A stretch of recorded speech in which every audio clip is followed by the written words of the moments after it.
Good evening, everybody, and thanks so much for coming. I think this is Randy's road trip has been a very valuable learning for all of us, and I'm delighted that you're here. And it is the off season, and lots of times I get questions of, what do you do in the off season? Just take a bunch of time off? Well, I have to tell you, my wife came tonight to make sure that I'm not going steady with Randy, because we've been together so much in the last couple of months. But we're delighted that Randy's here. We just can't do this without the super support of the fans. And I know a lot of you have been fans for a lot of years, and we really appreciate and thank you for your support. And that if every one of you sold a few season seats to friends and relatives, it would also be very appreciated. So the off season's been very busy. Certainly Ed and the football guys have been very busy, but so have our business side, and we're looking at a lot of new things, different things, and we're so much looking forward to the season. So when Randy booked this trip, and I said to him we'd really like to hear more about 2.0. I know many of you have read a bit about it, have heard about it, and Randy's got a great vision at 2.0. He's gone so far as even our new merchandise agreements with New Era. So he's starting a new era in so many ways.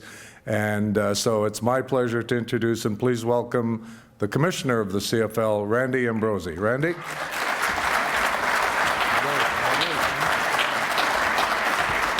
Well, can you hear me? You can hear me. Well,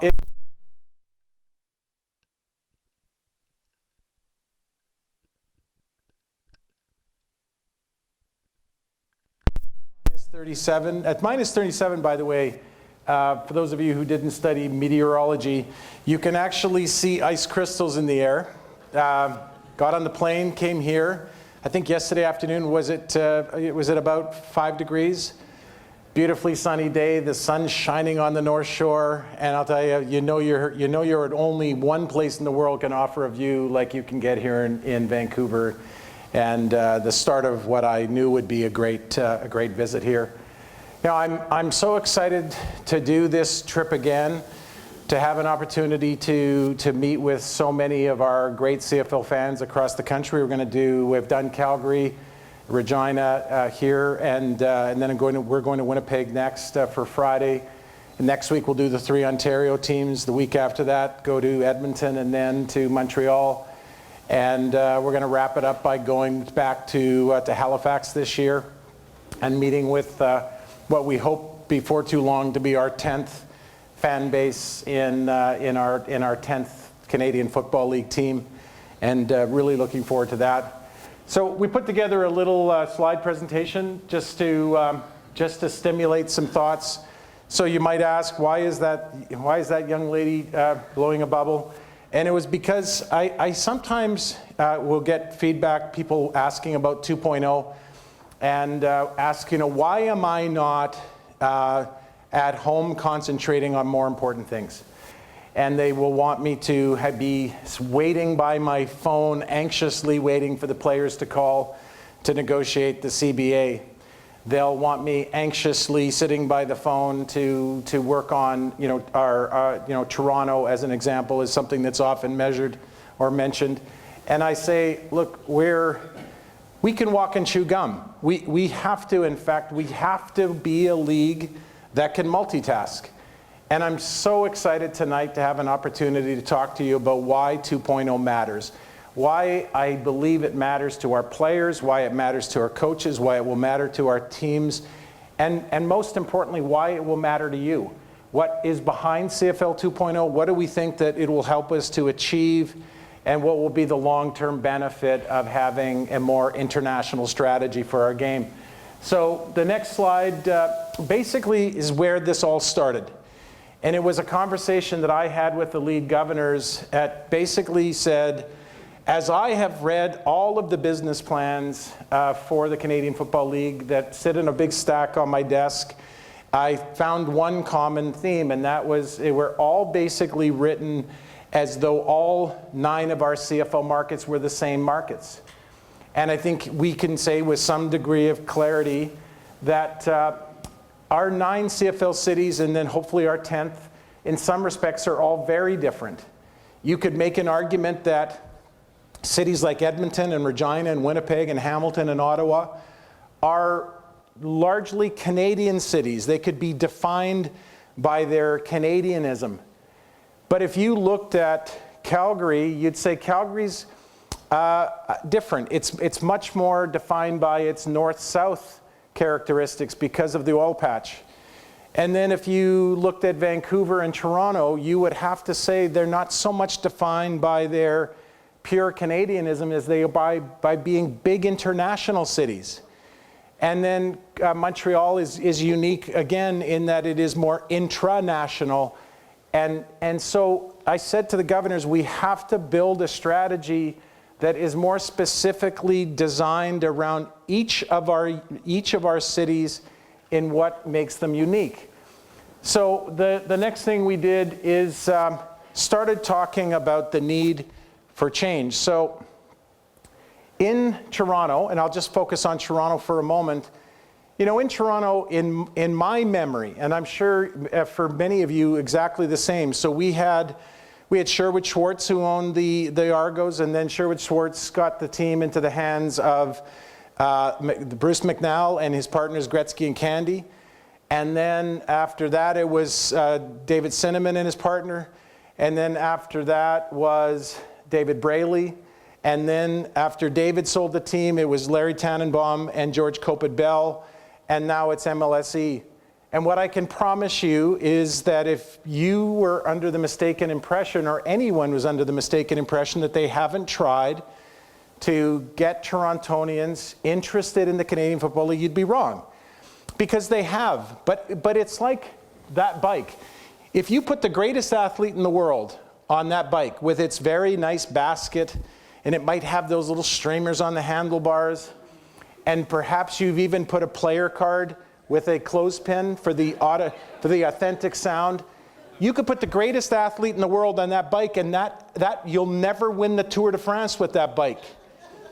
You need a different bike in order to take this league into the future the way we want it to be, and I believe that you want it to be. A big, strong Canadian Football League, we need a different bike. And that gave rise to an opportunity to work with the most remarkable groups of people that I've ever had the pleasure to work with in my life. First of all, working with our team presidents, Rick Lawlisher and his colleagues are a most remarkable group. And their passion and energy for the Canadian Football League could not be rivaled by any other group that I've had the pleasure of working with. And we challenged one another to how to think differently about this Canadian Football League, how to come out from underneath a small version of who we are. This thing that we have largely been now for several decades, to how to think about being a big, gigantic version of ourselves. And if we flip the slide, I would show you that and tell you that if you look at the world of sports, one of the absolute truths in sport is that international sports are outgrowing national sports by a mile. So during the time that the NBA basically converted to a more international strategy, they have outgrown the CFL's revenues by over 400%. In other words, they've grown 4 times faster than we have. But the NBA is only one example. Look at the Premier League of Soccer. I don't know if any of you know the history of the Premier League, but in 1993, 20 teams broke away from what was the English Football League. It was essentially the CFL for soccer in England. It was English players playing soccer in England. 20 teams broke away in 1993 to form the Premier League. And in 1996, those 20 teams decided to launch an international strategy. At 1996, 70% of the players were English and 30% were international. Fast forward to 2018, that number is completely inverted. 70% of the players in the Premier League are internationals and 30% are English. But here's the thing. The 30% of the players in the Premier League that are English earn 4,500% more than the 70% earned in 1996. Now folks, 4,500% is a lot of percent. Okay, like that is a seriously big difference. Look at the National Hockey League. The National Hockey League in 1999 was 9.6% of the players were non-North Americans, internationals. I was with Bill Daly a few months ago, and Bill was telling me they just crossed through 30% of the players are now international. And during that time, that since they have converted to a more international NHL, the players are earning more than 600% more than they earned when they were 9.6% internationals. When Jari Kurri played for the Edmonton Oilers, there were only 3 Finnish players in the National Hockey League. Today there are 44 Finnish players in the National Hockey League. The National Hockey League, the NBA, the Premier League of Soccer, Major League Baseball, all have done one thing, and that is they have used being bigger through the lens of being international to help them grow and make their game stronger. Why is that important to us? Well, for one reason, as you all know, we're seeing the emergence of new football leagues. The Alliance of American Football has just come on stream. We know that Vince McMahon wants to bring a new league on next year called the XFL, and that means we're going to be competing for players. It means that in order to compete for players, we've got to give Rick and we've got to give Ed, we've got to give the coaching staff, we've got to give them a stronger Canadian Football League. Why? Because we want them to compete for the best players in the world. We want to make sure that when these leagues come on, that there's an opportunity for Rick and Ed and Coach Claiborne to make sure they can find and sign the best players in football, because one thing we know for sure, that you Canadian Football League fans, you want great football. You've come to, over the many decades that you've loved our league, you've come to expect and in fact you've come to demand great football. And we've got to grow and strengthen our game to make sure that we're always delivering on the one fundamental promise that has been at the heart of the CFL, and that is we bring great players that play this super fast and fun brand of football called Canadian football. So it's not just a boondoggle, it's not just an interesting idea, it's at the heart of what will help us to be more competitive so that we can make sure that we're constantly striving to deliver the best football product that we can and the best entertainment product that we can. You know, we are thinking beyond our own, needs at the Canadian Football League. We're now talking to our university sports partners, and we're talking about the challenges they're facing. And you know, we have 24 colleges that play football in Canada today. At York University in North Toronto, they are now down to 3 high schools that are playing football in the York region. 3 high schools playing football, and it's becoming increasingly difficult for the coaching staff at York University to field a competitive team. And the university sports coaches are asking for our help to help strengthen their game. So when we started a conversation which literally started with a meeting with the LFA in Mexico, a remarkable gentleman named Oscar Perez, which was essentially a question that we asked each other. Could we find a way to work together to strengthen the game of football in our 2 countries? What I learned is that Oscar knew a lot about the CFL. What I learned is how big football is in Mexico, that they have a thriving college football system in Mexico, and that they have this tremendous history with football in Mexico, and that the people of Mexico love football. And we started talking about the opportunity to create a system where their very best players might have an opportunity to come and play in our league. And that as importantly, that we would have an opportunity to send Canadian players that had finished their college eligibility or that played junior football and had run out of eligibility, and that we could send them out into the world and give them a chance to continue to play. Look, I can tell you one thing, that most of these incredible young men that play college football in Canada, they don't stop loving football when their eligibility runs out. In fact, one of the problems we've had is that at that point, if either they're playing in the CFL or they're not playing football at all. And that's a tragedy because, as I said, they haven't stopped loving this game. And if we can create tens upon and maybe hundreds of opportunities for these kids to go out in the world, how cool would that be? And here's a living example because it's just happening as we speak. Last Sunday, I was getting, pardon me, I guess, a week ago Sunday, week ago Monday, it was the family day weekend, and I was getting on a plane to fly to Calgary. And I got an email from the Austrian Football Federation. And they said that one of their top two teams, the Vienna Vikings, were in desperate need of a quarterback. And did we know of a Canadian college quarterback that might be interested in coming to play and be the starting quarterback for the Vienna Vikings? Now, just by a show of hands, how many of you think it might be somewhat interesting to be a Canadian quarterback who's not playing in the CFL, to get a call from your coach to say, would you like to go play football in Vienna? Just by a show of hands, how many of you think that'd be pretty cool? Yeah, okay, like seriously, it's Vienna.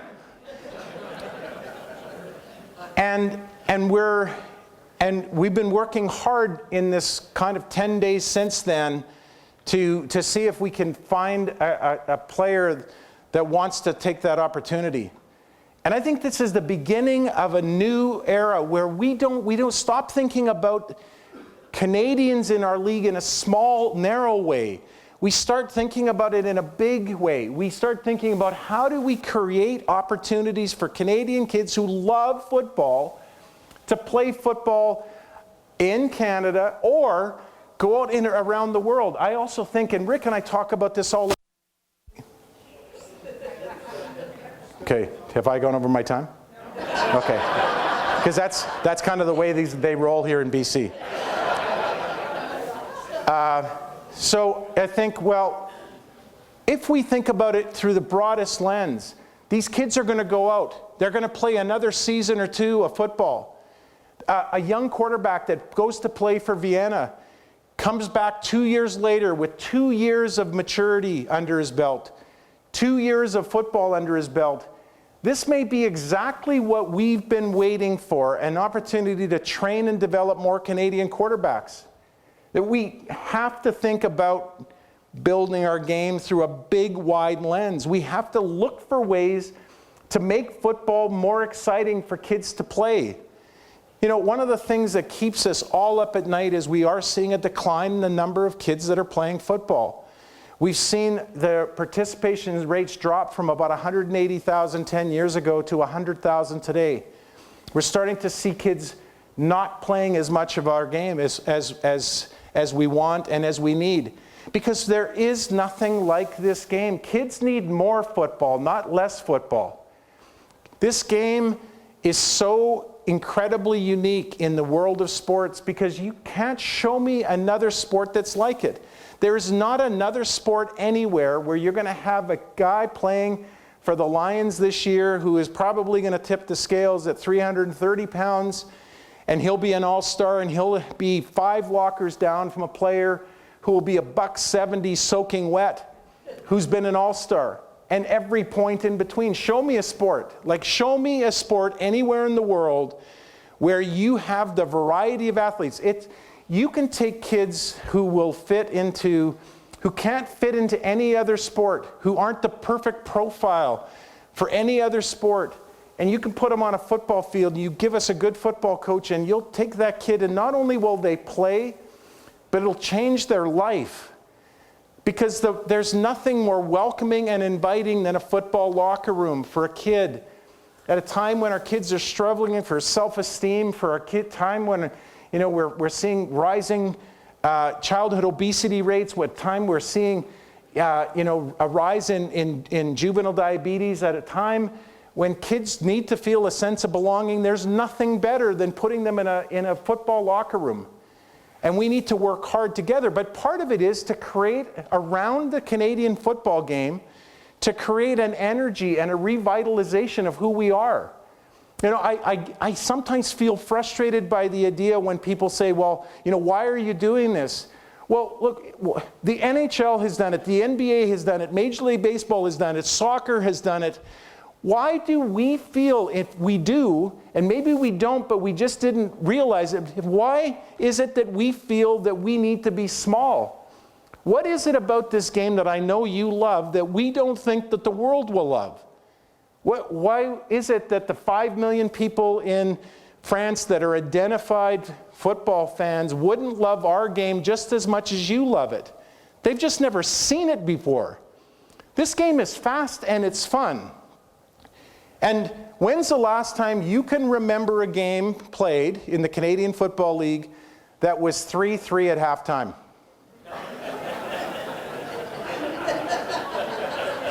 Seriously?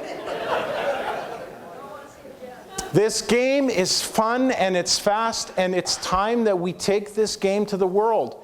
You know, we went to Mexico for the scouting combine, and we had these amazing kids who had such passion for the game of football, and they impressed our coaches and our scouts. We had 87 million media impressions generated during those 2 days of that scouting combine and draft. 87 million. 87 million is a lot of millions. And we were not 15 hours back in Toronto after we came back from Mexico when we had 2 Mexican broadcast networks call and ask if we were interested in a broadcast deal for 2019. Why not 1 international broadcast deal? Why not 5? Why not 15? I can't imagine that I could possibly do this job for our players and coaches if I wasn't trying to build the biggest, strongest, baddest league in the world on their behalf. That our players who play this game with skill and precision in a way that few other athletes in the world do, that I couldn't possibly look myself in the mirror if I wasn't committed to the idea that this league could have a big place on the world stage. Just because we're the Canadian Football League doesn't mean we need to be small and national. We can be the Canadian Football League at a time when Canada has the #1 reputation in the world. The World Reputation Index rates Canada as having the best reputation in the world. The world needs more Canada. The world needs more Canada, not less Canada. And we should send all these kids out into the world and send them out as ambassadors to our great country and have them meet people from all around the world. And some of them that go out into the world are going to fall in love and stay there. And some of them are going to fall in love and bring somebody home. But all of them, whether they stay there or come back, are going to be better for the experience. And we're going to grow our game of football, which is absolutely critical to the future. I just can't tell you how excited I am at the idea of taking our game and moving it closer to its full potential, which I have felt. I've been watching this game and loving this game since I was 4 years old. I grew up in Winnipeg, and I was a Bomber fan, and I had my Don Jonas jersey, and in fact, somebody sent me a picture the other day. I think it was grade 5 student pick. I have 3 brothers. We're all Yahoos. My mom, one day of the year, she would just say, listen, can one day of the year I send you to school looking like human beings? And for what I'm sure took a lot of time in the morning to get us ready, she sent us out with the best clothes we had. And then sure enough, there I was in the back. I'd snuck my Don Jonas jersey out, and I had my jersey on over top of these nice clothes that my mom sent me to school. Mom cried.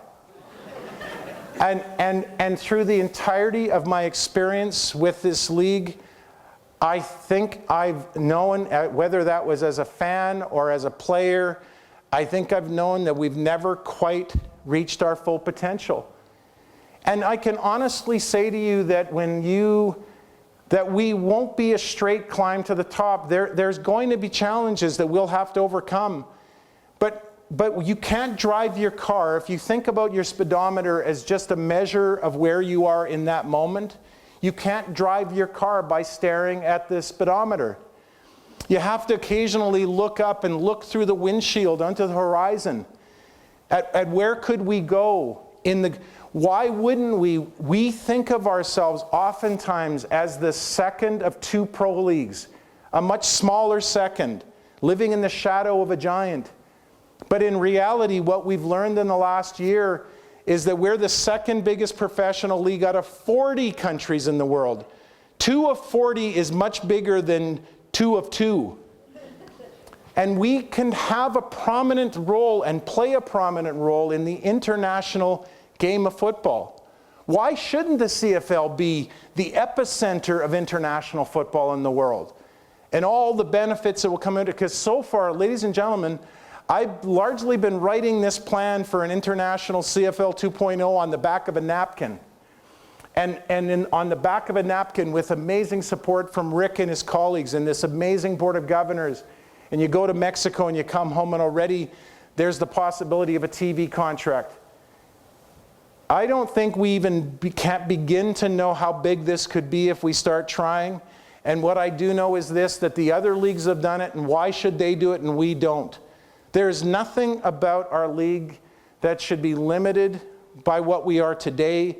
The greatness of our league can only happen if we take our eyes off the speedometer and look through the windshield and imagine a bigger, better, stronger future. And I can't imagine how I could do my job for you. I couldn't imagine how I could do it for our players or these amazing coaches that you'll meet tonight. I can't imagine how I could do my job without wanting to build the biggest, strongest Canadian football league possible. And in the end, if we get all this right, and in fact, even if we don't get it all right, if we get a bunch of it right, if we get some of it right, be nice if we got most of it right. But if we do that, the beneficiaries of that will be you. Because you'll be able to translate your love for the game as it is today into a love for a game that is much bigger and much stronger. And I think that if we do that together, it can be nothing short of amazing. And so I have one favor to ask, and that is that if you have a question, if it doesn't quite make sense, ask your question. Because we don't have it all figured out yet. I don't think we can stand in front of you tonight and tell you that we've got the entire blueprint for this written. There will be things that we haven't thought of yet. And an opportunity to be in a room like this tonight with people who love our game as much as you all do is a chance to hear your thoughts on it. So, tonight when we go to do Q&A, if something about this doesn't quite make sense, ask the question. Or if you have an observation, please make it. Because we also want you to own this 2.0. We want you to feel that it's your strategy as much as it is ours, because a big part of this is about building a bigger Canadian Football League for our best and most important Canadian Football League fans, and that's our season ticket holders who have been so loyal and passionate for us for all these many years. So, ladies and gentlemen, I couldn't be more proud to get up in the morning to think about an opportunity to do the job that I've been given, to work with Rick and his colleagues, to work with our governors, to have a chance to work with our general managers and our coaches, these amazing men who love our game. And every time I get a chance to come and meet fans like you, I realize in that moment that I do have the best job in Canada. Actually, I guess after some testimony today in the House of Commons, I really do have the best job in Canada. But seriously, thank you. That's all I can offer as a conclusion or a closing comment is thank you very much for your passion for what we do. I think there's a bigger, stronger Canadian Football League on the horizon, and I hope each and every one of you are a big part of it. So thank you very much.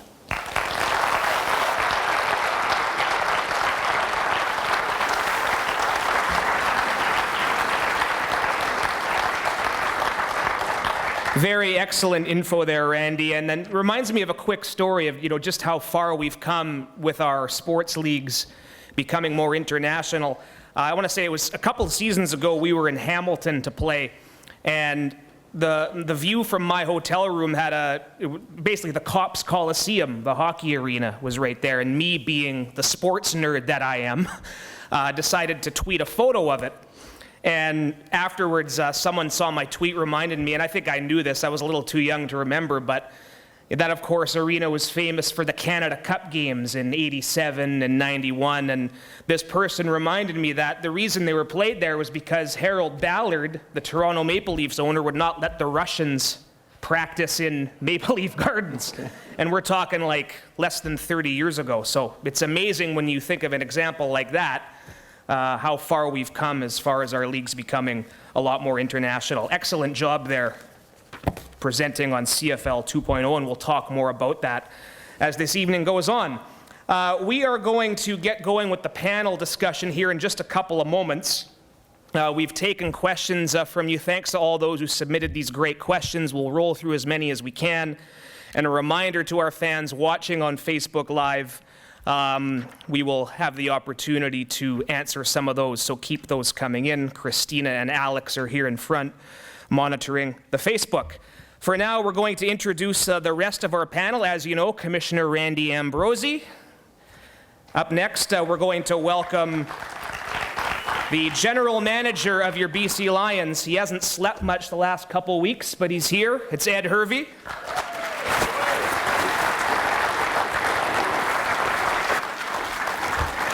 Named BC Lions head coach in early December, it is my pleasure to welcome Mr. Devon Claybrooks. And Coach Claybrooks is going to do us the honor of introducing his staff before we get going with the panel. Take it away here, Coach. Well, first we got Jarius Jackson, our offensive coordinator. I'm gonna pause and let you get your little walk on. No, wait, yeah, come on. Always working. And we got Rich Stubler, our defense coordinator. And we might have to wait like 20 minutes for him to walk on stage. He's kind of old, so we're gonna have to take our time and wait for him to get over there. Then we got Taylor Artilio, our special teams coordinator. He's just too cool for school. We got our wide receiver coach, Marcus Howell, representing the Pink Day today. Our O-line coach and hometown favorite, welcome home, Brian Chu.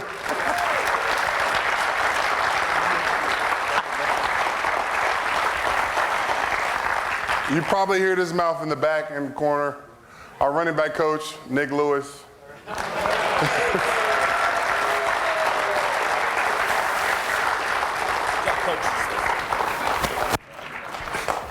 We got our quarterback coach, Drew Tate.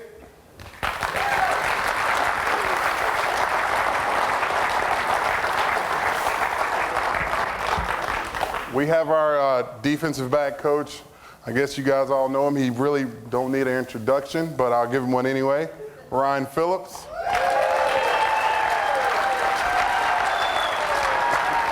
We're not worthy.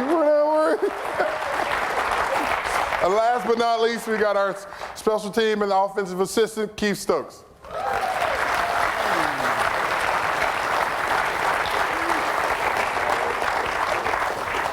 And your 2019 BC Lions coaching staff.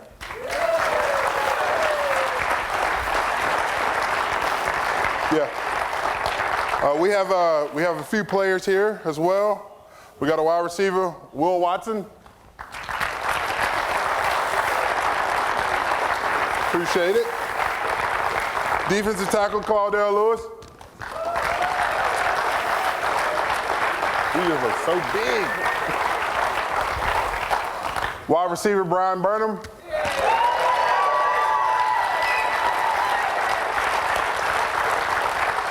And we got a surprise late addition to the panel, Mike Rowley.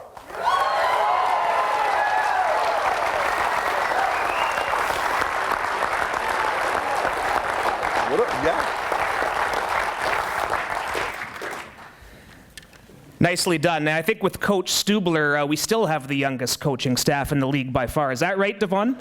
Even with him at it in. Yeah. Okay, moving along. Great to see everyone out here again, and we're going to proceed with our panel discussion. Again, we've got a lot of great submissions here, and we're going to roll through as many as we can. And a reminder, we'll take some on Facebook as well. First question, though, I'm going to direct the attention to Mike Riley here, immediately to my left. And Mike, it's been, I think, over a couple weeks since you signed. You've done lots of media. I think tonight is your first time being back out, reacquainting yourself with our great fans. How's that been for you? Yeah, for sure. It's been great. It's a great turnout and good to see everybody, see some old faces that I knew from years ago, but got to meet a lot of new people as well. And I think the best part is just feeling the excitement from all of you guys, because I know we're excited. I know what we're building here. I know what we got on this stage, and that just came and sat down and everything that we're doing. But knowing that you guys are excited about it too is really what's important, because we want that place rocking. We want it rocking from the beginning to the end. So.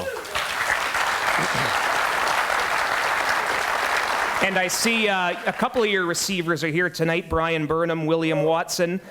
I read a newspaper article last week. Last week, I think I read an article that you're already texting all these receivers, quizzing them on defensive reads and scribbling up X's and O's. It's going to be fun, isn't it? There's no doubt. I mean, they haven't blocked my number yet. But I hope they got the unlimited data plan, because, yeah, I mean, it's constant communication. I mean, we got to have that chemistry. We got to know, what each other's thinking, and everybody that I've talked to so far is ready to work. That's the best part. It's February, and we're in season mode right now. We're trying to work to make sure we put out, the product on the field that you guys are proud of, but also that's going to bring championships home for sure. And I mentioned about 81 days from Kamloops. You, of course, remember Thompson Rivers University well. How excited are you to get back up there into those beautiful facilities? I can't wait. I mean, it's a great view. It's a great city. It's a lot of fun to go up there, but it's also, the best part is just getting your teammates together in one little group where you can't really get away from anybody. And by 3 or 4 weeks, you're sick of your teammates. But for at least the first couple, it's great to be there and great to work, and just know that that's what you're there for. You're there to focus. You're there to build a championship team. And, our guys are all excited about it. I'm looking forward to getting back up there. As I told somebody today, I've driven to Coquihalla a couple of times in the last 6 years, but it's always been in November, and I don't want to be on that guy's Highway to Hell TV show. So I'm looking forward to driving up there in May this year when there's no snow on the ground, hopefully. Fingers crossed. And yes, I think I speak for the entire organization and our great fans when I say it's great to have you back. So great to see you here.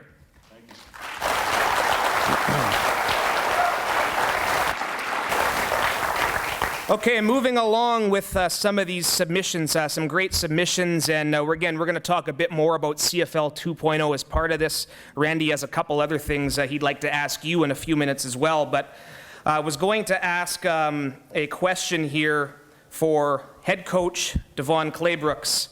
Going to put you on the spot. This is from Alex in Port Coquitlam. Coach Claybrooks, how are we addressing our pass rush? Well, I really feel that we got a great group of coaches. We got a great game plan. Stubes is going to do a good job. We've got weapons in the building. We've got Odell Willis. We've got Caldell. We've got Coleman. We've got a lot of guys, and we've got a lot of weapons internally. And we think that with the coaching staff that we have, the sky's the limit for the pass rush, and it's only just begun. We've only scratched the surface. And we talked a bit about training camp a minute ago, and you've been in this league, Devon, a few years where training camp more often than not brings about some pleasant surprises too. Well, that's what you have a GM and a scouting department to put together and to bring the players that fall through the cracks. The big names, you got to think a lot of guys fall through the cracks. I mean, this guy was not really, that guy when he first fell through the crack when he first came to BC. So, for every one of those, you have those guys that fit that mold that are coming to training camp that you guys are going to love and going to be pleasantly surprised about. Very well said. And yes, 3 or 4 starters back on the defensive line. I know free agency, a lot of talk was about the offense, but some very intriguing additions in the secondary. Spoke with Aaron Grimes yesterday, so there's going to be some guys flying around come May 18th. Ed Hervey, Derek from New Westminster wants to know, he's talking, speaking of the month of May, the draft coming up on May 2nd, I believe. Because you do not currently have a choice until round 3 of the draft, do you plan on trading any players for additional draft choices?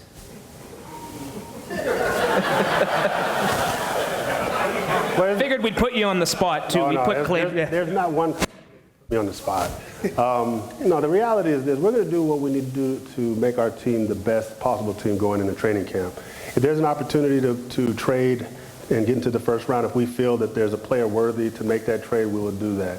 But we feel very confident with the roster that we have. We knew last season that with the trades that we were making, trading out of the first round, when we brought in a defensive lineman in Laurent, we were getting this year's first round pick because of our defensive line depth going forward. But also bringing in Suk Chung, understanding that you have to always bring in a quality offensive lineman in every year. And I could say you will agree with me. I don't think we would find a better offensive lineman in the draft that's better than Suk. And so I think we, address that in the event that we can't get a pick in those rounds. But anything's possible, guys. We're always working to improve this football team. This team, we will not rest until this team is championship worthy. Yes, Suk Chung, Lamar Durant, another player who was once a fairly high draft pick a couple of years ago. Certainly the Canadian content is something that has been addressed, and of course, still a few weeks to go until May the 2nd. So thank you for your question there. Derek, Commissioner Ambrosie, continuing with CFL 2.0, which we heard of a few minutes ago. This is from Diane and Brian in Delta. We keep hearing about CFL 2.0 and expansion outside of Canada. And they say the concern is that we see the struggles existing with some of the teams already in the league. Why is the league not bolstering up the struggling teams before going outside? Yeah, that's a great question. I wish Diane was here and we'd show the walk and chew gum slide again. In a big part, this is about bolstering our teams that are struggling. This is about tapping into that international community. This is about, as I said earlier, this is about creating an energy around our league through the internationalizing of our league, to tap into fans that have not been CFL fans, not traditional CFL fans. It's bringing some older CFL fans that may have not been as frequent into our stadiums, bringing them back into the fold. Everything needs to be re-energized from time to time, and I think this is an opportunity to do that through the 2.0 strategy. If you look at junior hockey as an example, the Memorial Cup was played this spring in Regina. It's great hockey. It's the best junior hockey teams in the country, and they had average minute audience ratings for those playoff games at 280,000 viewers. The World Junior Hockey Tournament has average minute audience ratings of 1.1 million viewers. Canadians like big international sports. So while this looks to be like a strategy that's taking us afar, it is really at its heart about re-energizing our game inside of Canada. It's just using a tool that's been well used by sports leagues around the world to bring new fans into our world and to enjoy the benefits of tapping into new revenue opportunities to grow our game in places like Mexico, as we talked about earlier. We have a question from Facebook Live. Christina. Relating back to that same question regarding equality between the CFL and the NFL, Derek Williams is wondering if there's any possibility of an NFL-CFL exhibition matchup in the future. You want to take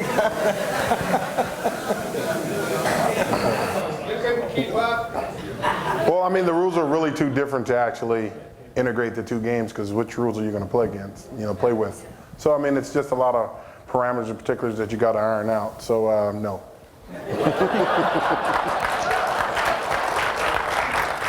And by the way, Devon Claybrook's one of the few guys out there who has a Grey Cup ring and a Super Bowl ring. So that's very, very impressive. Commissioner, I believe you wanted to turn the tables here for a couple minutes. You have a couple of questions for our great audience tonight. Yeah, I do. Fire away. I spoke to some of you earlier during the reception, and I asked these questions. The first one is this. We have been working hard with our broadcast partner TSN on a strategy to really focus on a Thursday, Friday, Saturday strategy during the summer, and then converting to a Friday, Saturday schedule in the fall. And that addresses kind of an age-old criticism, I suppose, of many of our fans that said, you know, we just don't know when you guys play. And so TSN and the CFL have come together to really build this strategy around, you know, a summer strategy and a fall strategy. And then in a recent discussion, we said, well, if we're going to be a game, have games where people become accustomed to watching us on Saturdays, should we play our semifinal and final games on Saturdays as well to really build momentum? So by a show of hands, how many of you would support a Saturday semifinal and final strategy for the CFL? Okay, so we'll take Grey Cup second. But who doesn't like the idea of a Saturday schedule for our semifinals and finals? Okay, so just a couple of hands, and thanks for putting your hands up. I think that largely mirrors almost the exact ratio that we had in Regina on Sunday. Their fans responded the same way. So that took us to a question about Grey Cup, and we do have from time to time people ask about whether or not we should go to a Saturday night Grey Cup where Canadians can have gigantic house parties and their kids can stay up late and you won't have to worry about putting them to bed and going to school on Mondays like they do today. So just by a show of hands, how many of you would like a Saturday Grey Cup rather than a Sunday Grey Cup? Okay, that's a pretty good. And how many just want to stick with their traditional Sunday Grey Cup? Okay, so would you say about even, Ed? Just maybe a little more in favor of Saturday Grey Cup than Sunday. Yeah, Sunday. Okay, so okay. Okay, that's why we don't let these guys vote. More prep. My next question is something that has always been or has been discussed since we made the change in the challenge flags 2 seasons ago. So as you know, we changed to a single challenge flag. How many of you, by a show of hands, would like to leave it exactly as we have it with only one challenge flag? Okay, that's a few hands. How many of you would like what seems to be the preferred option for many, and that is you get a second challenge if your first one was successful? Okay, so now, Coach, did you? Yeah, okay. Now you see that matters a lot because the coach is gonna have that flag tucked into his sock. You like those socks? Hey, he's gonna like those socks, by the way. But it would seem by a fairly large number, you would prefer the one plus another if you had a successful challenge. So one of the reasons why coming together with all of you like this is so important is we'd like to take that feedback back to our rules committee and give them a feeling for what the fans think, and we're going to ask Ed and on behalf of his coaching staff to take this team's view into the rules committee process so that we really have that team's eye view and fans' eye view of what we should do with that particular rule. So thank you very much for that. Knew we would talk about officiating at some point tonight. Continuing along here, question for Commissioner Ambrosie. Another thing we thought we'd talk about tonight as far as the upcoming CBA negotiations. Don in North Van wants to know if CFL revenues increase substantially, would it be wise to introduce revenue sharing with the players in proportion to that increase in revenue? Pretty loaded question. But. Yeah, there's a lot there. Look, I think you could just at a high level say, let's grow this game. Let's grow our revenues. Let's make the game bigger and stronger. And that's how our players are going to do better. That's how our coaches are going to do better. That's how our teams will do better. I think that the idea of growing our revenues and being able to share the benefits of a bigger, stronger game with our most important stakeholders is absolutely obvious. I couldn't imagine not wanting to share the benefits of a really strong and growing league with our players and our coaches as we have them here tonight. Because I think that's what ultimately is what we should do. We should work together to build it, and we should find a way to make sure that everyone gets a piece of that growing pie. And I think, quite honestly, I think our owners, our league governors would feel the same way. You know, they want everyone to win as we grow and strengthen our game. Facebook question. Yeah, this one's for you, Mike. Rich for Vancouver says, welcome back to BC. What plans do you have of getting involved in the community, and how happy are you to be able to go home to Seattle much more? Well, I mean, I left my Seattle home at 6 o'clock this morning and was here by 8, so it's definitely a little easier commute. But that doesn't affect me in terms of being able to go home. It's just more my wife and daughters get to come up much more often. So that's a benefit and a perk, of course. But in terms of the community and the involvement, what's been great is I've been able to work with the staff that we have here in BC already in the last 2 weeks of trying to figure out different ways of doing that. It is clearly important to be able to give back to your community, and we get a platform to do that. But I think that's also how your community invests in the team, is when they feel like they're a part of it, right? So that's something that's important to me, and I think that that's equally as important to bringing a great product onto the field is also making sure that everybody is excited and invested into the BC Lions. And again, you can't just sit in your bubble, you know, at the practice facility and expect that to happen. So I know I'm going to be out there and be involved. You know, I very, very soft spot in my heart is always for the kids and trying to get back to whether it's children's hospitals or other initiatives, and I know we have some great ones here, but we're going to be trying to expand on that, and I've already had great conversations about it. But I'm looking forward to it. I mean, we're 2 weeks into it, and we already have some things in the works.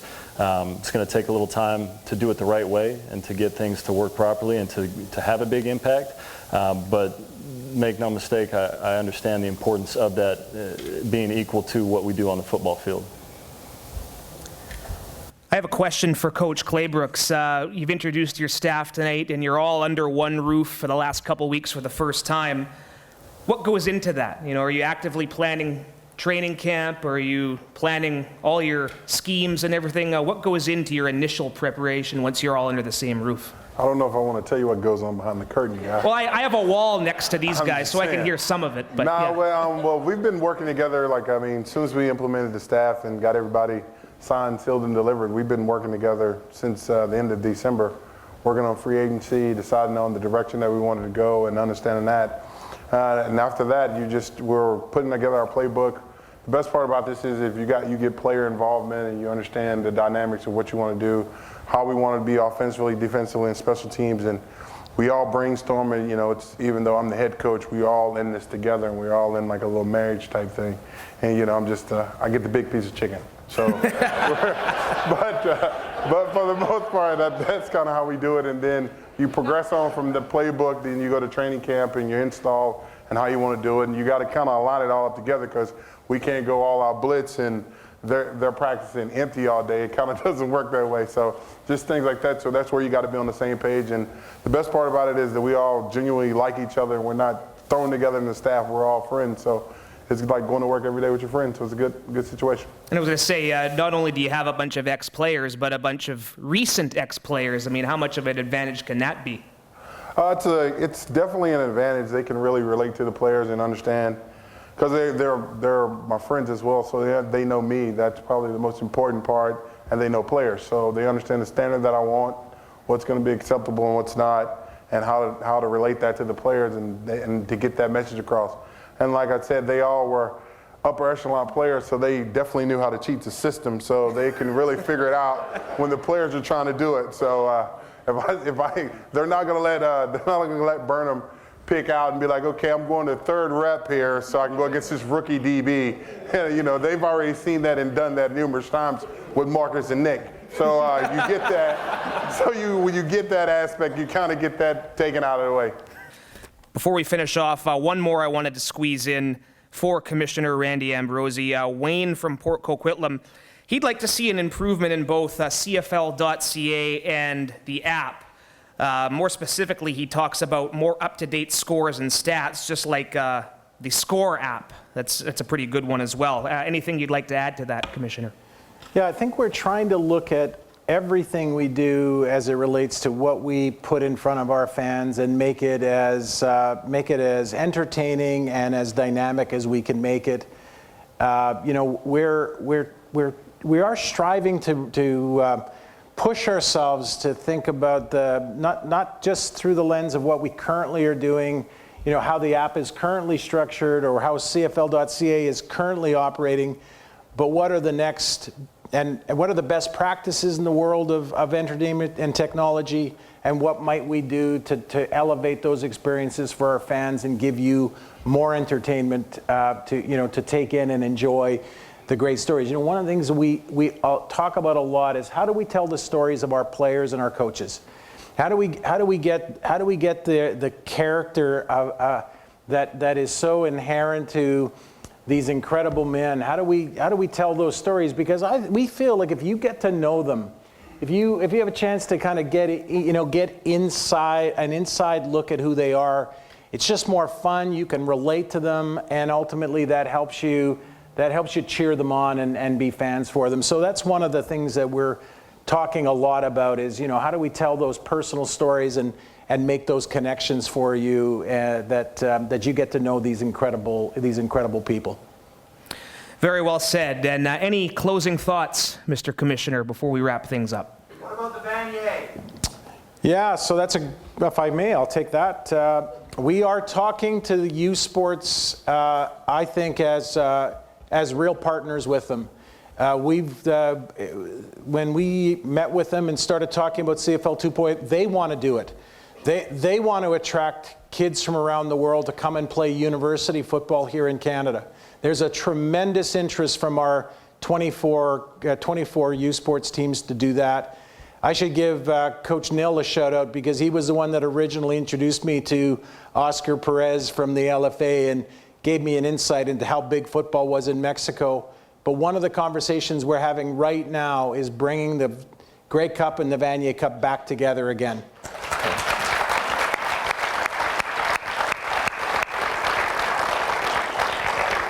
Saw that firsthand here in 2011 when McMaster beat Laval in one of the more crazy football games I ever saw.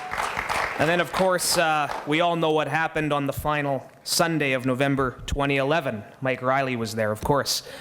Thank you very much, Commissioner Randy Ambrosie, General Manager Ed Hervey, Head Coach Devon Claybrooks, starting quarterback Mike Riley, and our entire staff for being here tonight. And thank you to our great fans. As mentioned, still upwards of about 3 months out from training camp, but we see it online, we see it on our social media channels. Passion for the BC Lions Football Club is everywhere, 24/7, 365, and for that we could not be more grateful. So get home safe tonight, and we look forward to seeing you again soon.